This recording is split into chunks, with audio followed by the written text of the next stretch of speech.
explorers, and welcome back to another gameplay video. We actually found the store manager in this town dead, and he is our employer, and in his employ the other store clerk or manager actually got lost in the snow. So, and it's Giles, and we saw him frozen to ice in the middle of the snow. So we guessed that this is his car. So let's see if we can find any more clues. That to be the worst parking job ever. Who was Carl to judge, though? It may be customary to park like that around these parts. Or not. Well, he might have just ran off the road, perhaps.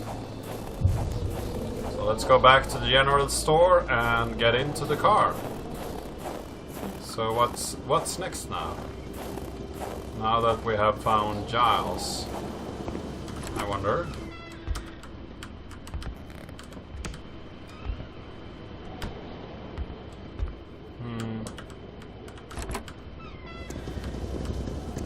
I guess we can run up to the other house, Jack, or wherever his name was called. We ran. Oh, Rob. We was over at Rob's place and said hello, but we didn't really know if we should go there and talk to him because we don't know who Rob is, so he might not be a pleasant fella to be around. But now that we have been turned on,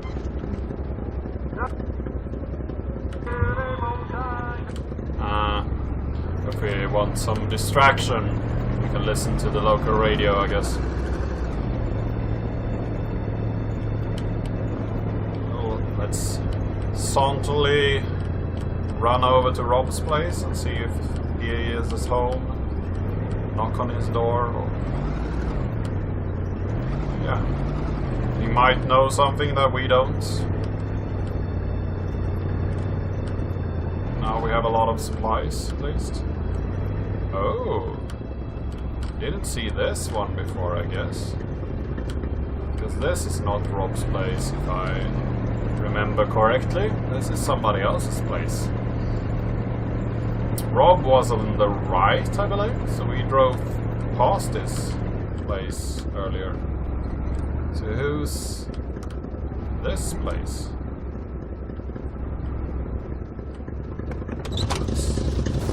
Let's check this out. Carl wondered how long he would have to endure this skin-stinging cold. Good question. Lance's house. The crossbow bolt stuck into the wooden stairs reminded Carl of the arrow that was said to have hit Achilles' heel. But who was the intended Achilles this time?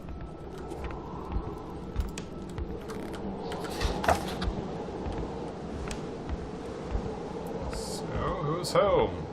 Is anybody home?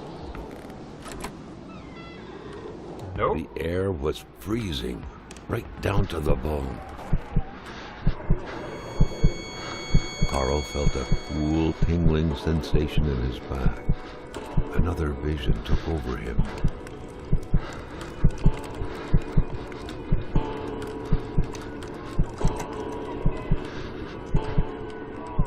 Something was hidden under the stairs.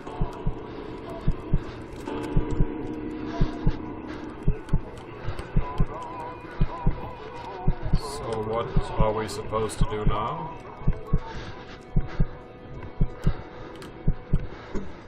The man grabbed his rifle. Carl felt a sense of dread in him. Okay.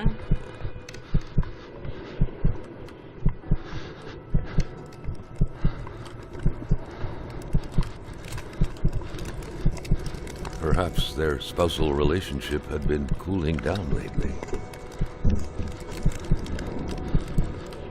Okay.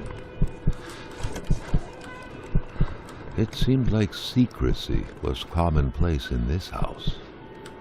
She also had a stash. Interesting.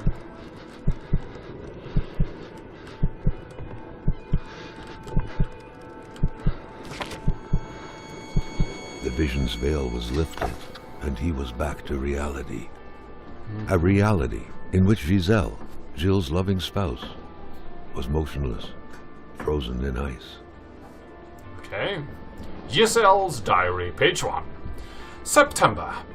Mother once told me when I first met Giles that I hadn't picked up the brightest bulb of the lot. And as the years fly by, I'm seeking the truth of her words. Always trust in your mother's wisdom. The blackmailing scheme is a prime example of Giles' brightness. He's like a small dog. He thinks he's bigger than he actually is. He growls, genuinely thinking he's scary, but anyone who knows he can be pushed aside with just a little kick. He truly believes he can blackmail Hamilton, the big boss himself. It's going to be a long time in hell before my poor Giles can manage to pull off such a feat. After all, Hamilton's a rich, learned and influential man.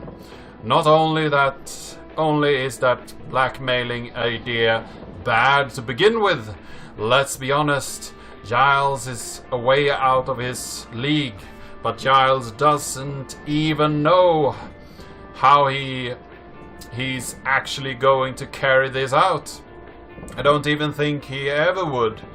He just throwing random threats out loud in the kitchen. He says he'll do it eventually, but I know better. Successfully blackmailing requires masterful cunning, and Giles is master of nothing. He's a slave, and forever will be. I often took that at that safe he keeps hidden in the fake wall, in which he stores all these incriminating documents he intends to use. And I just can't come to grips with the sheer ridiculousness of the whole thing. It's true that Hamilton would still have to figure out a combination of the safe where everything is hidden. Only problem is Giles himself tends to forget the combination. He has tricks to help him remember his father's first initial, followed by 3 numbers I had to engrave in his pendant. So his father's first initial followed by 3 numbers. So 739 I think it was in the pendant, and then his father's initial. So what might Giles' father be called? Who could possibly have a hard time remembering 3 simple numbers but my Giles? October. Giles has trouble sleeping. He will flail his arms and legs in his sleep. I told him his blackmail business would be hard on him, but that's the problem with idiots. They always think they're the smartest person around, no matter how hard you try to shake them. Hamilton will find out, and then we're done for. We'll have to move to Vallador and live with this small fry. I'm shaking as I'm writing this. I cannot believe I'm taking part in this tragedy. I haven't done anything. Why do I feel so guilty? Poor girl. She was so young. Oh. Okay. Well, that's no good. So, do we have a plunger down here? Nothing that we need. Looks like they were repainting the whole house, or hiding something. Some struggle or something that happened. Painkillers. Okay, so I guess that we need to turn the stove on. Start a fire. It's not healthy to have too much. Oh, card. The line is cut. Okay. So I wonder if you will defrost. Could be nice. Or not. I think the body will stink. Inspect. Well, can you do it? I have to find a clock that works. Well, this one is 3. Will it be 3 forever? Or is the clock 3? This lamp actually works. Ah, moving. What a pleasant activity. Of course, you'll find the record player only to find the records weeks later in some random box. Magazine General. Bernard Lachance. So B739 then. Ah, moving. What a pleasant activity. Of course, you'll find the record player only to find the records weeks later in some random box. Carl had seen that kind of safe before. With its double-layered security system blending letters and numbers, its code couldn't be broken by the common burglar. Yeah. So let's see. Take the documents. William Hamilton is a crook.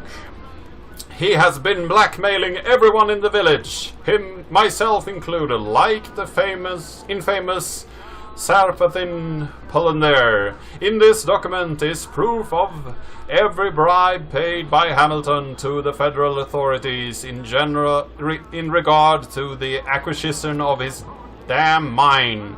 The fact that he has used his henchmen to instill terror within the village will not sway the tribunals down in Montreal, but the fact that he has been bribing government officials surely will. I can already picture it making the front page. The English are all the same. We will prevail. Written in very difficult ink. Hamilton is not only a crook, but a murderer. I do not believe in this remorse. I firmly believe he will pay for his crime. I do not believe in native magic, but I do believe in their vengeance. Okay. So that's the comprising documents. Didn't say much.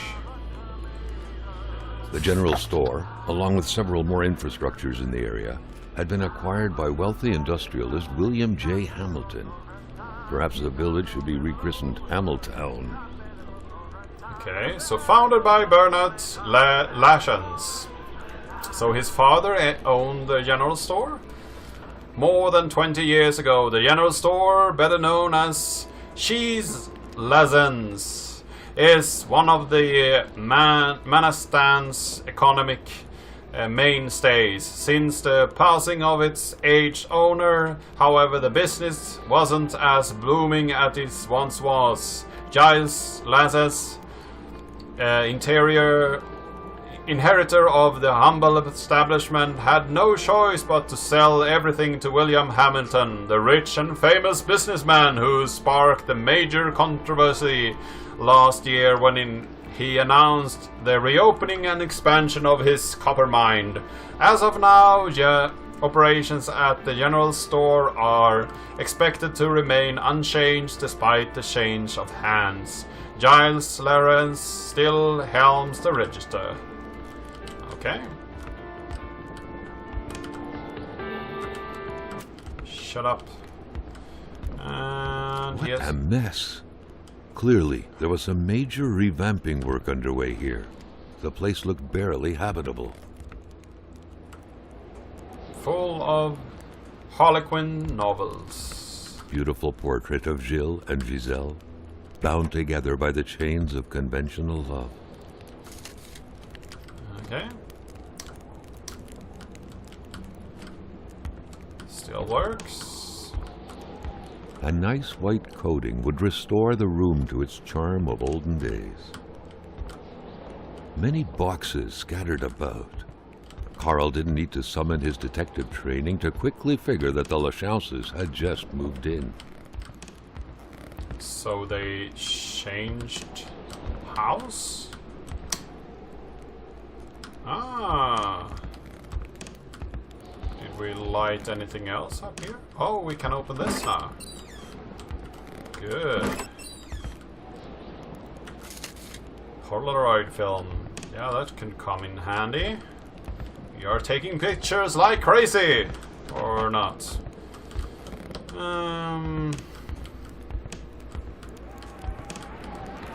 So, is she thawing? Maybe not. We don't want to take a picture of that? Well, I guess it's not interesting. So let's looking all the different places for stuff. I think we looked in all of these, right?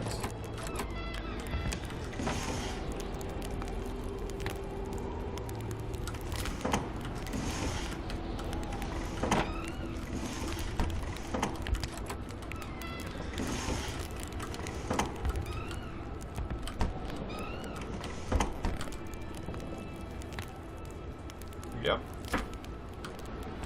That window had seemingly been left open for a while, Carl thought. Given the punishing weather, it couldn't have been intentional.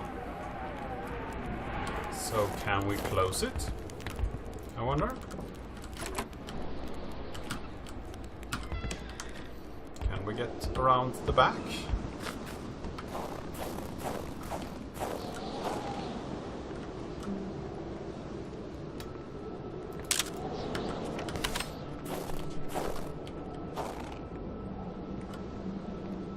Nope, we can't close that one.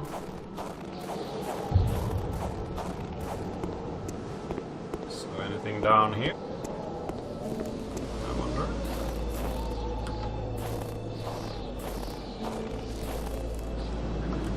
Oh, we are leaving the area.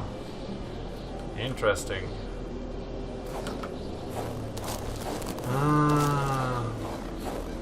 More stones. Another little... Oh, we have another person over here. Where is this? Giles? Yeah, we actually found Giles in two directions. So he was trying to run home. Now that puts things in a different light, I guess. Interesting.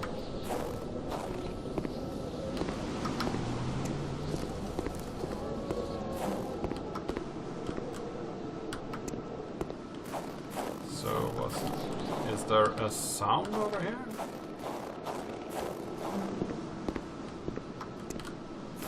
Just the wind, I guess. Yeah, we are at the Lazarus house. I've been here, so I know. So what's over there? Guess we take the car around. Yeah, let's go to the car. It's kinda cold.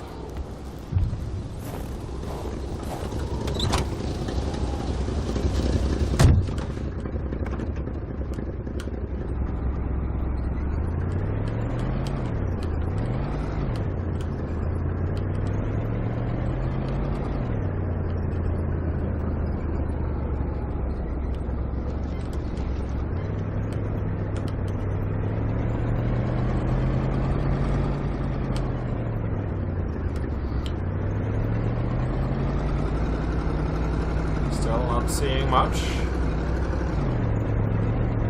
So that's really interesting that they cut off the way back by just crashing a car into the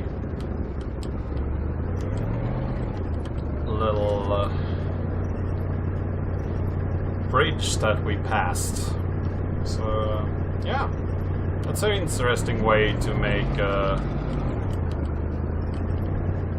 smaller area that you need to hunt and gather things in. So let's visit Rob and see if he's at home. At this point, I'm not really certain that we will meet any people. Or dogs, for that matter. I wonder if it might be rude to just go out in his backyard and without telling him. We fled. It was too dangerous. More people live in North Nadistan. It will be safer there. Jean Broy. Okay. So, they left. It was a classic Canadian house, except for the absent horde of kids that would normally be swarming about.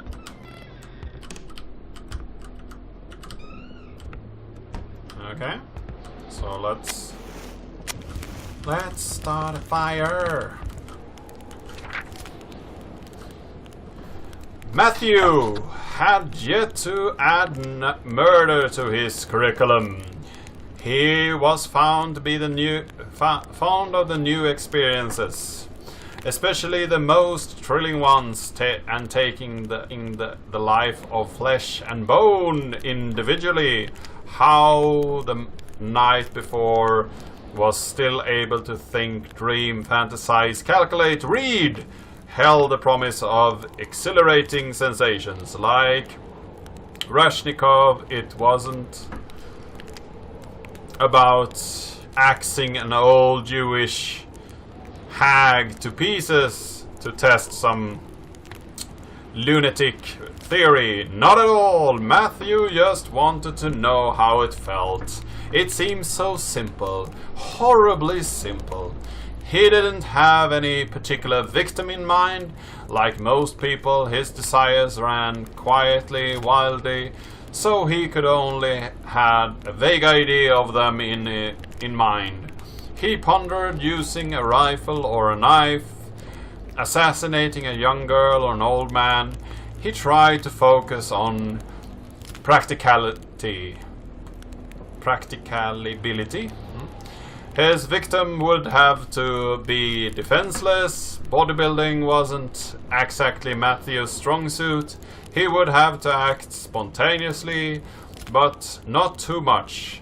He wasn't that eager to learn that spending the rest of his life in prison would be like. So, experiences carry just too high a cost to be worth it, really. Okay. So that's an interesting fantasy. Okay, so you have an interior door leading to the exterior. That's interesting. With a looky-loo. Then again, all these doors seems to be that kind. So let's pick up some more logs. We have those. No pot roast. I was hoping for dinner. Not very sure if people are okay with us running around their homes and looking for stuff. Seems a bit rude. There's still a loaf of bread here, so it could not be that long ago that they fled, actually. Because, yeah, that would be both stale and rotten. Anything in the fridge?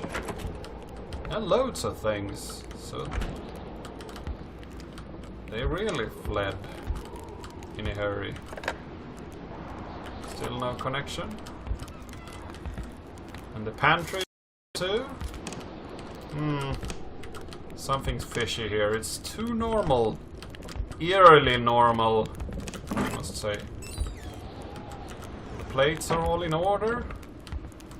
Anybody home? The photograph was snapped not too far from here, Carl noticed. The couple seemed to be very good friends. The couple radiated something akin to lightheartedness, to freedom. Perhaps some people out there truly found a way to live happily ever after. A picture of Wilfred in his youth. Carl figured right away that the man must have been some kind of wildlife officer. Okay. So they had a cat. Don't see a litter box though, so I wonder where the cat did his poo-poo. Missing detail, if you ask me. No litter box in here, just tools. Can I grab the tools? No, not really.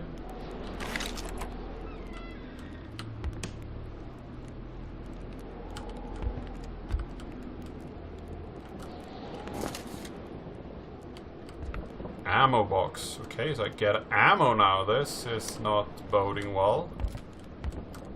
Nobody in here. Nothing on the telly.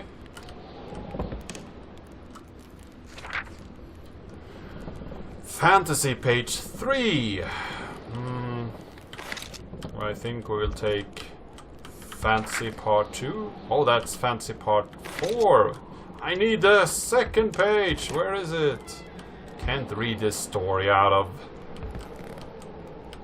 of sequence. That's no good. Konapoli.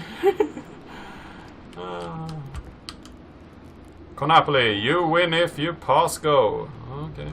Inspect. All manners of clothing were gone, as if the Rois drove out of town with their closet in tow.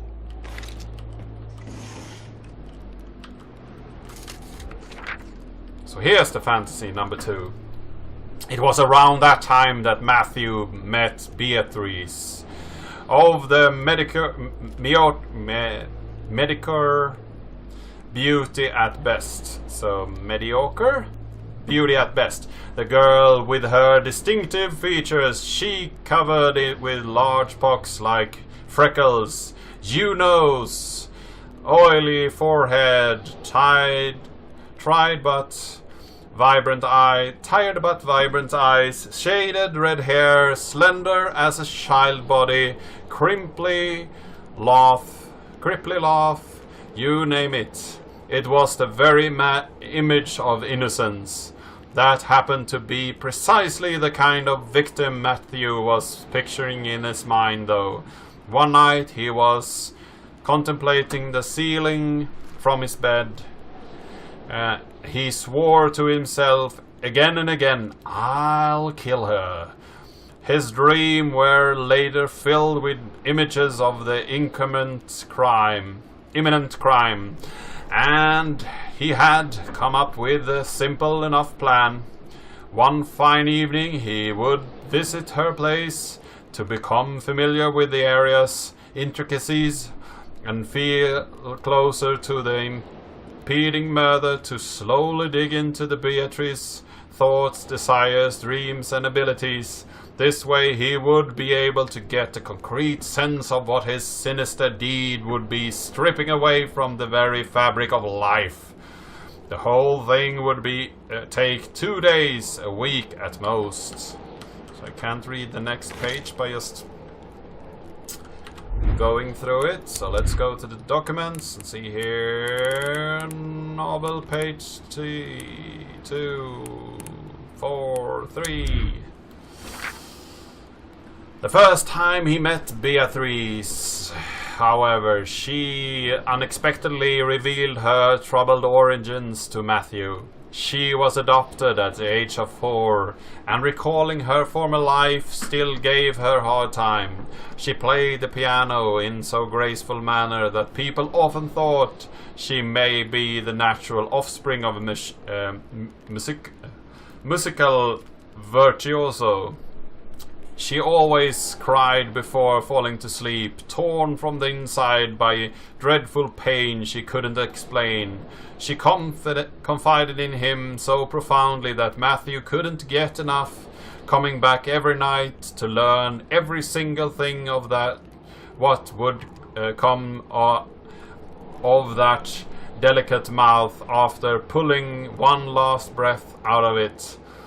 Every night he reflected on what the death of Beatrice would mean in the terms of losses to humanity's common heritage, be it the sound of her sobbing or of her piano melodies, the compulsive tapping of her long index finger on her temple when she harbored dark thoughts or any of other little things. It didn't matter. Everything would indiscriminately vanish. Everything. All these thoughts made for some blissful slumbers indeed.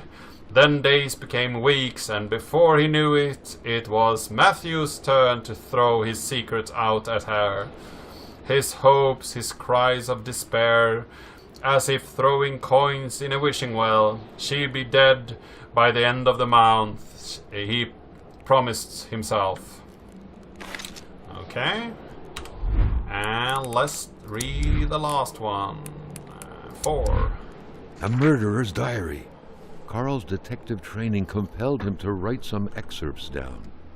What sort of monster could give life to such a bizarre tale? The two lovebirds were still going at it 7 months later, though confiding fears and desires alike near the fireplace several days a week. The populace took notice, and wounding words eventually found their way to Matthew's ears, prompting him to take action to prove his gentlemanship. He had to ask Beatrice's hand in marriage. He would have more than enough time to kill her later. Today, when Matthew stares at the motionless ceiling just like he did 20 years ago, he still wonders what he would be removing from existence by slithering